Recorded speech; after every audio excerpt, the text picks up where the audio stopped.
Merci d'avoir cliqué sur la vidéo. Si mon travail te plaît, n'hésite pas à liker, partager et à t'abonner, bien sûr.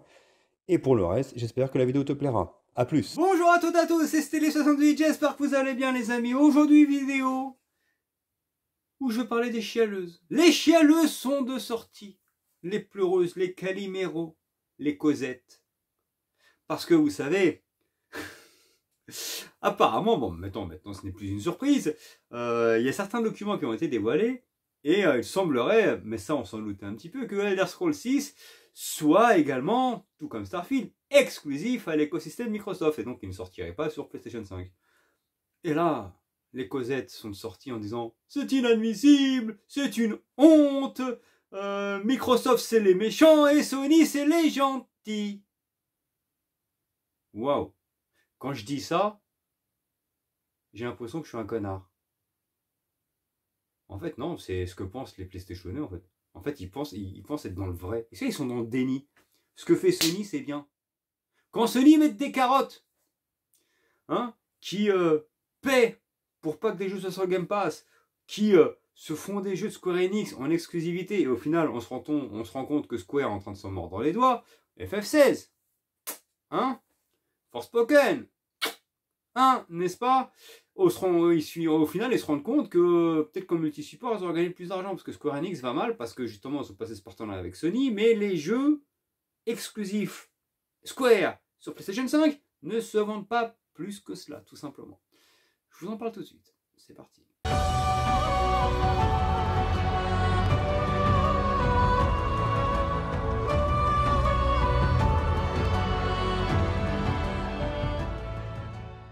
Alors, je vais parler de deux sujets. Avant de parler du plan principal, je vais commencer par une petite légèreté concernant MK1, donc Mortal Kombat bien entendu, qui a l'air incroyable. Alors, il y en a qui m'ont demandé si j'allais y jouer. Je vais être honnête avec vous. J'ai envie d'y jouer. C'est un jeu qui me tâte, j'adore les jeux de combat, comme vous le savez. Mais pour le moment, je ne peux pas. J'ai pas honte de le dire, je ne peux pas. Donc j'attendrai plus tard, quand j'aurai la possibilité de me le prendre.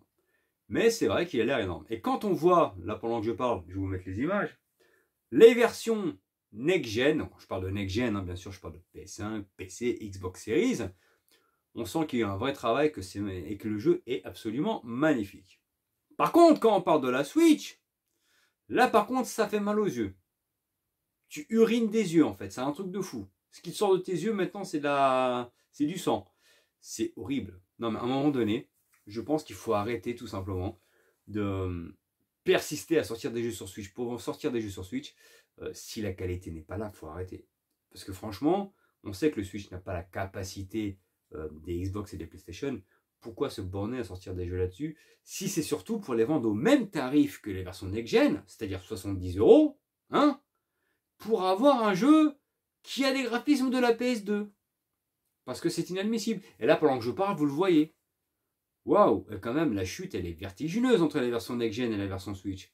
Donc, que dans ces cas-là, ils fassent une version au rabais sur Switch, en l'occurrence, je me dis, why not? Parce que tout le monde ne peut pas avoir PlayStation, Xbox ou Nintendo, il y en a qui n'ont que la Switch, effectivement, je peux le comprendre. Mais dans ces cas-là, le jeu, faites-le à 30 balles. Bah oui, vu que graphiquement, c'est un jeu qui fait pleurer les yeux, qui est obligé de t'emmener chez l'ophtalmo, donc du coup, en plus, tu payes une consultation chez l'ophtalmo, en plus. Parce que le jeu, il te pique les yeux. Fais-le à 30 balles, au moins. Ne fais pas au même tarif que les autres versions. Donc voilà, c'était la petite... je dis pas critique, mais c'est vrai que... Ouais, sortir une version rabais, même si je suis pas d'accord, je me dis why not vu la puissance de la machine, mais le prix ne doit pas être équivalent au prix des versions next-gen. Voilà, en tout cas la version Switch a l'air tout simplement calamiteuse, là où les versions next-gen ont l'air incroyables, il n'y a pas de souci. Donc voilà, quand je pourrai, je le ferai, je vous ferai un gameplay découverte bien entendu, comme d'habitude, mais c'est un jeu qui a l'air exceptionnel. Parlons maintenant des documents qui ont été trouvés de Microsoft. Et il semblerait du coup, et c'est même une certitude maintenant, que Elder Scrolls 6 sera également exclusif Xbox à l'univers Microsoft. Et là, il y a des rageux, dont surtout des grands journalistes, hein, bien entendu, hein, diplômés, qui ont une excellente réputation, bien entendu, qui travaillent dans un grand site, le number one de France, voire même le number one mondial. Jeuxvideo.chias, hein, n'est-ce pas? Eh ben, oui, ça chiale. Ah bah voilà. Elder Scrolls 6 sortira exclusivité Microsoft. Et ouin ouin ouin, et patati, et donnez-moi les mouchoirs, donnez-moi les draps parce que c'est pas suffisant, j'ai envie de chialer, et c'est pas possible, Microsoft c'est les méchants. J'ai envie de vous dire, en fait Microsoft fait ce qu'il veut. Hein. À partir du moment où ils ont racheté Bethesda, donc Bethesda est une propriété Microsoft maintenant. Ils font ce qu'ils veulent. Est-ce que Microsoft a chialé hein, auprès de Sony lorsque Sony a acheté par exemple voilà, a acheté comment ça s'appelle déjà Insomniac Games qui avait fait en exclusivité sur Xbox l'excellent Sunset Overdrive. Bah non, ils l'ont acheté. Spider-Man, par la même occasion du coup, est exclusif à l'écosystème Sony, à PlayStation. Est-ce que Microsoft a chialé? Bah non. À partir du moment où tu achètes une entreprise et qu'elle t'appartient, en fait, tu fais ce que tu veux. C'est la loi du marché. Donc au lieu de dire Microsoft c'est le méchant, bah non. Pourquoi Microsoft c'est les méchants et Sony c'est les gentils? Sony passe la nuit des temps à mettre des carottes. Déjà ils carottent leurs joueurs, mais leurs joueurs sont tellement bénés, c'est des bolos. En fait, ils sont contents, donc ils disent rien, donc ils en profitent. Hein, plus ça rentre profondément, plus il faut enfoncer encore plus. Vous voyez ce que je veux dire? Ouais, j'avoue. Ok, bref, ouais, j'étais loin. C'est pas grave. Et du coup, non mais, blague à part, moi j'ai jamais été choqué des exclus de Sony. Je me suis jamais plaint. Faut vous dire ce que vous voulez, hein, que je critique PlayStation et tout, je ne me suis jamais plaint des exclus Sony. Parce qu'en fait, à partir du moment où ils ont acquis des studios, ils les ont achetés et ils sont en leur possession, en fait, ils font ce qu'ils veulent. Bah, c'est la même chose chez Microsoft ou chez Nintendo, en fait. Quand tu es possesseur d'un studio qui t'appartient, qui t'oblige à mettre les jeux multi-supports? Personne, en fait. C'est tout. Là, en l'occurrence, pour le rachat d'Activision Blizzard, Microsoft a annoncé lui-même que les Call of Duty seraient multi-support. Mais Microsoft l'a annoncé à leur bon vouloir. Ils l'ont fait parce qu'ils ont dit, voilà, on va le faire multi-support, tout simplement. Mais rien ne les empêcherait, en réalité, d'accord, une fois le rachat acté, hein, rien ne les empêcherait de se dire, en fait, on s'en fout, on le garde pour nous. Mais sur Call of Duty, Microsoft ne le fera pas. Je pense qu'ils vont laisser multi-support comme promis. Effectivement, en plus, ça leur fait gagner encore plus d'argent. Et vu qu'en fait, les joueurs PlayStation achèteront Call of Duty, du coup, ce sera super parce qu'ils donneront de l'argent à Microsoft à l'ennemi. Ah, ça, c'est pas mortel, ça. Et je pense que c'est pour ça que Phil Spencer, en plus, est même content de le laisser multi-support parce qu'il va se dire, tous les rageux qui nous aiment pas, bon, en fait, ils vont nous donner de l'argent directement. Parce qu'ils vont acheter Call of Duty pour jouer sur PlayStation. Mais l'argent, il va aller dans la caisse. Donc, tout joueur PlayStation que tu as, que tu détestes Microsoft, quand tu achèteras Call of Duty à l'avenir, tu donneras de l'argent à ton ennemi juré. Ça, franchement, en termes d'image, c'est incroyable. C'est magnifique. Ce que je veux dire, c'est que oui, Elder Scrolls sera exclusif. Et alors God of War est exclusif à Sony. Comme Gran Turismo, comme Uncharted, comme Last of Us, comme Spider-Man, comme Ghost of Tsushima, comme Days Gone. Et alors voilà, il faut quand même des exclusivités dans chacune des machines. Alors pourquoi Microsoft n'aurait pas le droit d'avoir des exclusivités? Parce que tout le monde dit ouais, allô, Forza, Gears. Mais alors, ils ont acheté Bethesda. Bah maintenant, Bethesda, c'est un studio Microsoft, que ça plaise ou pas. Donc Starfield exclusif, normal. Elder Scrolls 6 exclusif, normal. Normal, il n'y a rien de plus normal. Je vois pas qui ça choque en fait, tout simplement. Mais bon, ça me fait rigoler, là, surtout quand même les influenceurs se mettent à faire les chialeuses. Ouais, il serait peut-être temps qu'ils fassent leur boulot. Non, parce qu'on sait que PlayStation, en fait, leur donne, allez, on va dire, les 3/4 de leur salaire mensuel. Et on va pas cracher dans la soupe, on va pas cracher envers la personne, en fait, qui nous donne à manger. Ça, c'est vrai, je suis d'accord. Mais faites votre boulot. Faites votre boulot. Moi, personnellement, oui, j'ai toujours été pro Xbox et je vous l'ai toujours dit. Mais s'il y a un point sur lequel on peut rien me reprocher, c'est que j'ai jamais chialé pour les exclusivités. Pour moi, c'est normal.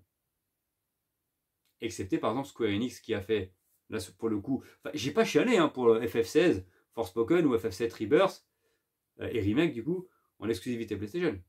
Vous m'avez jamais entendu chialer pour ça.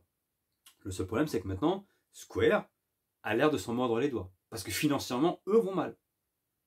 Parce qu'ils pensaient qu'en prenant l'exclusivité avec la PlayStation 5, les jeux se vendraient. Et au final, on se rend compte que non, ce n'est pas suffisant. Ils n'ont pas les épaules assez larges, peut-être, pour pouvoir faire une exclusivité avec Sony. Alors que je pense qu'à contrario, c'est bête ce que je veux dire, hein, mais faire les exclusivités sur l'écosystème Microsoft via quel Game Pass, peut-être que là, ils s'en sortiraient mieux.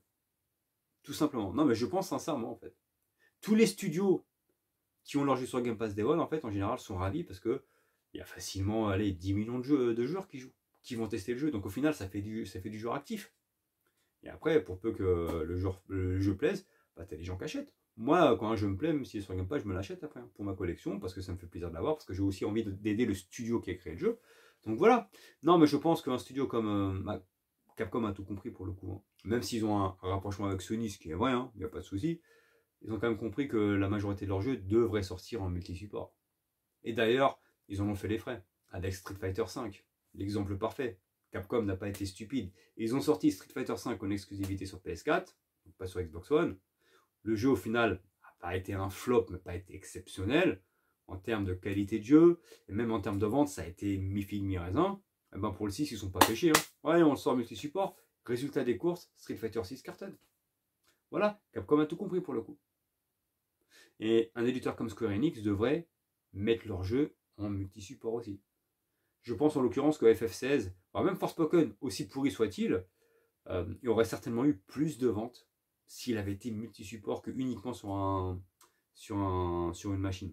Et là, ça se ressent en termes de vente, tout simplement. Square va pas très bien.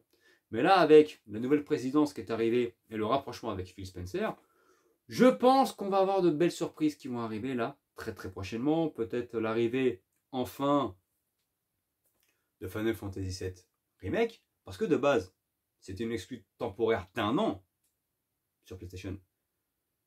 Il devait arriver sur Xbox. On sait que Sony a mis de l'argent pour repousser, voire même pour que le jeu ne sorte pas sur Xbox. Mais peut-être que là, en fait, aujourd'hui, le nouveau président de Square va dire arrêtez de nous faire chier. Nous, on a besoin de gagner de l'argent. Mon rôle de président, c'est de faire de la thune. Donc, on va enfin le sortir sur Xbox. Et peut-être que FF16 arrivera sur Xbox, parce qu'il est en exclu temporaire aussi. Mais plutôt que de PC, il va peut-être sortir aussi sur Xbox, tout simplement. Forspoken, je sais pas, je m'en fous. En fait, en gros, je m'en fous. En fait, ces jeux-là ne me disent pas plus que cela, pour être tout à fait honnête. Mais voilà. Capcom a été plus malin pour le coup que Square. Voilà. Et parce que Square, ça reste quand même un énorme studio. Et j'aurais pas envie qu'ils se cassent la gueule, j'aurais pas envie qu'ils disparaissent, parce qu'il y a quand même des jeux magistraux qui sont sortis de la part de chez Square, même si les derniers sont pas terribles. Mais voilà, je pense que stratégiquement, ils vont peut-être arrêter de faire des exclusivités avec Sony. Et comme peut-être ils ne feraient pas la même chose avec Xbox, mais au final, pour que tout le monde y gagne, multi-support, c'est fini. Après, c'est différent des studios acquis, achetés par différents studios. Par exemple, Sony a acheté Sony Games, a acheté Bungie en l'occurrence, qui était chez Xbox. Bah, là, c'est différent parce que ce sont des studios qui t'appartiennent. Donc, que tu fasses des exclusivités, c'est normal. Tout comme Bethesda, pour moi, c'est normal que ce soit exclusif à Microsoft maintenant. Ça appartient à Microsoft, c'est ça que j'essaie d'expliquer. Comme les titres Nintendo, on verra jamais un Zelda et un Mario sur d'autres supports que Nintendo. Et c'est normal, c'est pas un scandale. Je trouve ça tout à fait logique. Ou comme Kid Icarus, ou Mario Kart, ou Kirby, c'est normal, propriété de Nintendo. D'accord? Et donc avec le rachat d'Activision Blizzard, même si Call of Duty sera certainement multi-support, moi ça me choque pas si demain Nintendo dit bon bah on va avoir notre mascotte à nous, on va dire, Crash Bandicoot ou Spyro seront exclusifs à l'écosystème Microsoft. Ils ont le droit. Ils auraient le droit. Je vois aucune raison de trouver ça scandaleux. Ils ont dépensé leur argent pour acheter un studio en fait. C'est ça que j'essaie d'expliquer. Et si demain Sony rachète un autre studio, bah c'est normal que le jeu soit exclusif. C'est comme ça que je vois les choses. En tout cas, les chialeuses qui font tout pour défendre Sony alors qu'il suffit de réfléchir pour comprendre que c'est la loi du marché, bah changer de métier en fait, je sais pas. Hein. Vous n'avez rien à foutre là. Sur ce, ciao.